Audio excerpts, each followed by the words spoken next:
Break के बाद स्वागत है आप सभी का। लगातार नतीजे सामने आ रहे हैं। बीजेपी के खाते में प्रदेश की 4 सीटें फिलहाल गई हैं और 68 ऐसी सीटें हैं जहां पर बीजेपी आगे चल रही है। इसके अलावा कांग्रेस के खाते में 12 सीटें जा चुकी हैं, जबकि अन्य के खाते में इस वक्त 2 सीट चली गई है।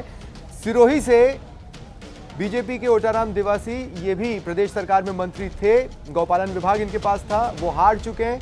और कांग्रेस के बागी संयम लोढ़ा यहां से जीतने में सफल रहे हैं। वहीं मसूदा से कांग्रेस के राकेश पारीख भी जीत हासिल करने में सफल रहे हैं। पीपलदा से कांग्रेस के रामनारायण मीणा जीत हासिल करने में सफल रहे हैं। ये इस वक्त की बड़ी खबर। लगातार नतीजे सामने आ रहे हैं और बात अगर कांग्रेस की करें तो 89 सीटों पर फिलहाल कांग्रेस आगे चल रही है, 12 सीटें हासिल कर चुकी हैं।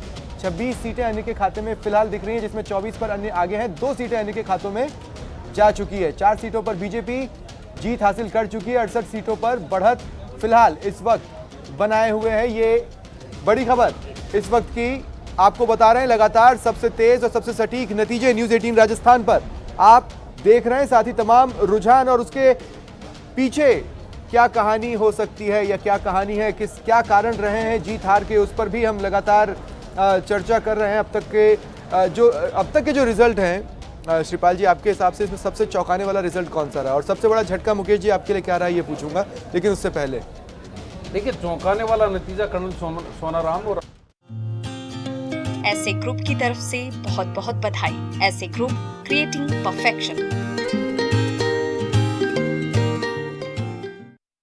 कि वो एक बार फिर वहाँ पर मेवाराम जीत सकते हैं, लेकिन कर्नल सोनाराम बड़े अंतर से वहाँ पर चुनाव हार गए।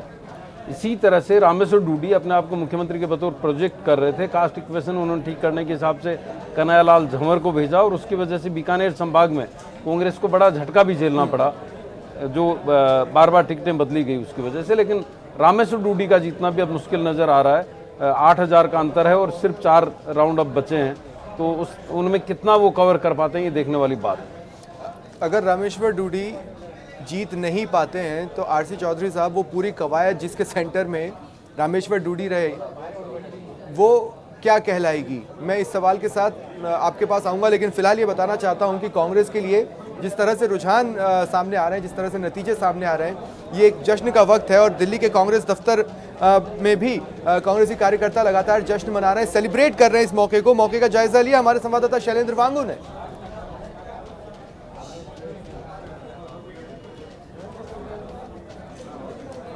इससे पहले कि हम आपको वो दिखाएं, भरतपुर से नगर से निर्दलीय ने बाजी मार ली है। वाजिब अली ने बीजेपी के अनीता सिंह को हराया है। भरतपुर के बीएसपी ने खाता खोल दिया है, बीएसपी ने वाजिब अली के जरिए। ये बीएसपी के वाजिब अली जो हैं, ये चौधरी तैयब हुसैन के पुत्र हैं। चौधरी तैयब हुसैन अकेले मंत्री रहे हैं देश में, जो 3 अलग अलग स्टेट में मंत्री रहे हैं। वो हरियाणा में मंत्री रहे, राजस्थान में मंत्री रहे और दिल्ली में भी वो मंत्री रहे। उनके ये पुत्र हैं वाजिद अली, वो वहाँ पर चुनाव जीत गए हैं। और कुछ नतीजे और हमारे पास में आए हैं जो मैं बताना चाहता हूँ कि जैसलमेर में रूपाराम लगातार आगे चल रहे हैं। साले मोहम्मद जो है पोखरण में, वो फिर 800। ऐसे ग्रुप की तरफ से बहुत बहुत बधाई। ऐसे ग्रुप, क्रिएटिंग परफेक्शन। और इसी तरह से गोलमा देवी जो किरोड़ी लाल मीणा की पत्नी है, उन्होंने लगभग अपनी हार मान ली है। वो मतदान केंद्र से रवाना हो चुकी है। वहाँ पर कांग्रेस के रमेश मीणा 15वें राउंड में 1100 से ज़्यादा वोटों से वो आगे चल रहे हैं। गोलमा देवी वहाँ से रवाना हो चुकी है, वो बिना परिणाम जाने हुए। तो कहीं न कहीं एक निराशा उनके मन में, हालांकि 15वां राउंड ही अभी हुआ है और ज़्यादा बड़ा कोई अंतर भी नहीं, 1100 से ज़्यादा वोटों का अंतर है। हो सकता है कोई करिश्मा हो, लेकिन वो वहाँ से रवाना हो चुकी हैं। चलिए, सहयोगी अभिषेक इस वक्त ग्राफिक्स रूम में हमारा इंतजार कर रहे हैं, चलते हैं उनके पास और देखते हैं इस वक्त की जो सूरत हाल प्रदेश में बन रहा है रुझानों और नतीजों को लेकर, उस पर क्या नई जानकारी वो दे रहे हैं। जी अभिषेक,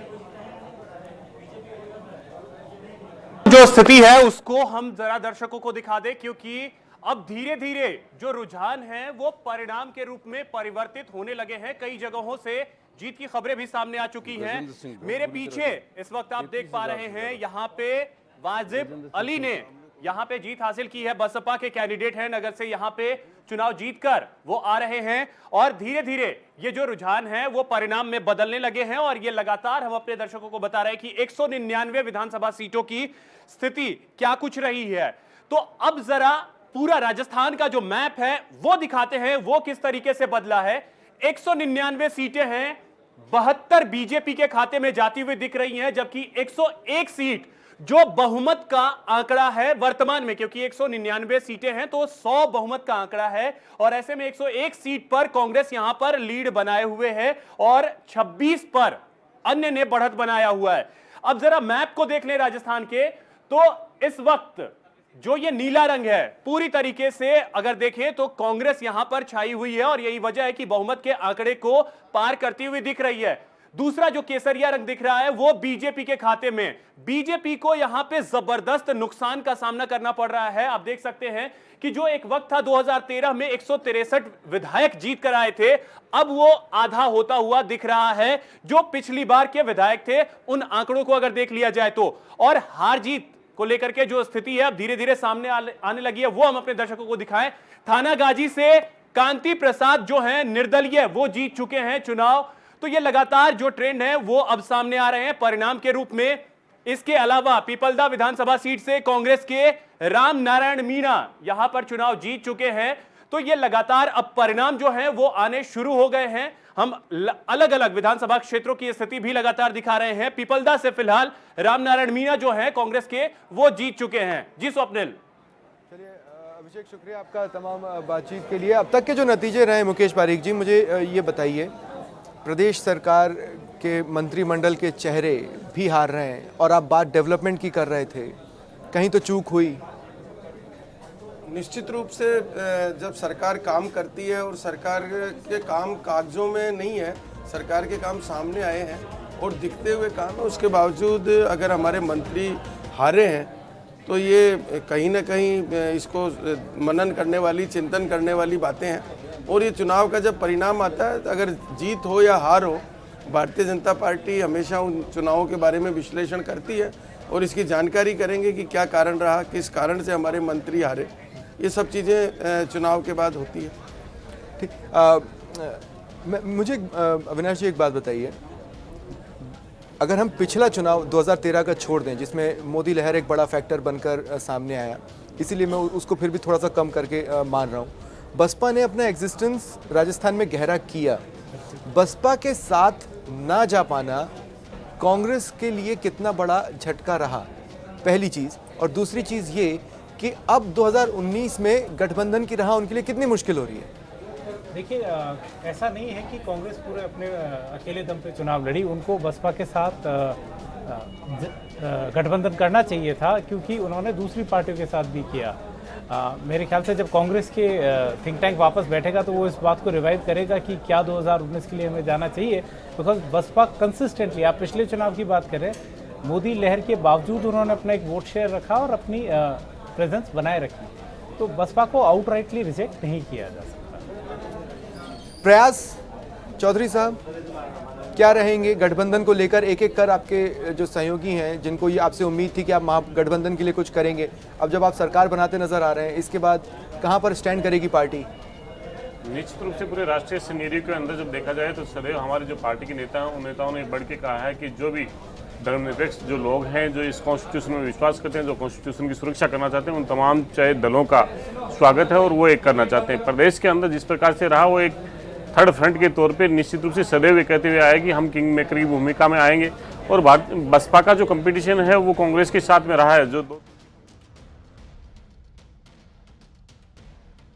नंबर 3 पे। ऐसे ग्रुप की तरफ से बहुत बहुत बधाई। ऐसे ग्रुप, क्रिएटिंग परफेक्शन।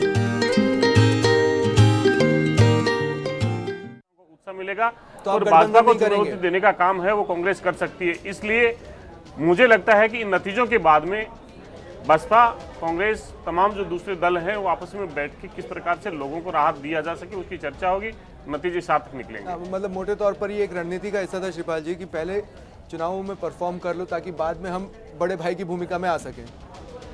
देखिए, बीएसपी जिस तरह का शेयर मांग रही थी वो शायद कांग्रेस नहीं देना चाहती। और दूसरा, कांग्रेस को चिंता ये कि अगर बीएसपी एक बार पेट कर गई तो फिर कांग्रेस के लिए दिक्कत होगी, क्योंकि वोट बैंक एक ही है, दलित और मुस्लिम वोट बैंक। इसलिए कांग्रेस ने एक रणनीति के तहत उससे दूरी बनाई। लेकिन अब 2019 की अगर बात कर रहे हैं, 2019 अगर कांग्रेस को जीतना है तो ये जो आंकड़े आप देख रहे हैं, 66 सीटों पर बीजेपी आगे है, 5 पर जीत चुकी है। इसी तरह से करीब 103 का आंकड़ा कांग्रेस छू सकती है, जिसमें 14 का रिजल्ट आ गया है और 89 सीटें अभी बाकी है जिन पर वो आगे चल रही है। तो अगर इस आंकड़े को देखें तो ये ऐसे ग्रुप की तरफ से बहुत बहुत बधाई। ऐसे ग्रुप क्रिएटिंग परफेक्शन। सत्ताधारी दल को सौंप दी, जो राजस्थान की सत्ता में आया उसको केंद्र में दे दी। चाहे पिछली बार की बात कर लें या जनता दल और बीजेपी के गठबंधन के वक्त की बात करें, या उससे पहले 1977 की लहर की बात करें, तो एक सीट कांग्रेस के हाथ में गई थी नाथुराम मिर्जा की, बाकी सब सीटें जनता पार्टी के खाते में चली गई थी। लेकिन अब जो आंकड़ा आ रहा है, जिस तरह से नेक टू नेक फाइट वाली सिचुएशन रही है, कई जगह बहुत कम अंतर है। जैसे मालवीय नगर की बात करें, अर्चना शर्मा बहुत कम अंतर से आगे चल रही है कांग्रेस की। राजनीति में माहौल बनता है, चुनाव के परिणाम आ रहे हैं, माहौल स्वाभाविक है। जब काफी तादाद में लोग आ रहे हैं, बाहर भी अभी काफी युवाओं की रैली पहुंची है और अंदर भी लगातार समर्थक पहुंच रहे हैं। और अब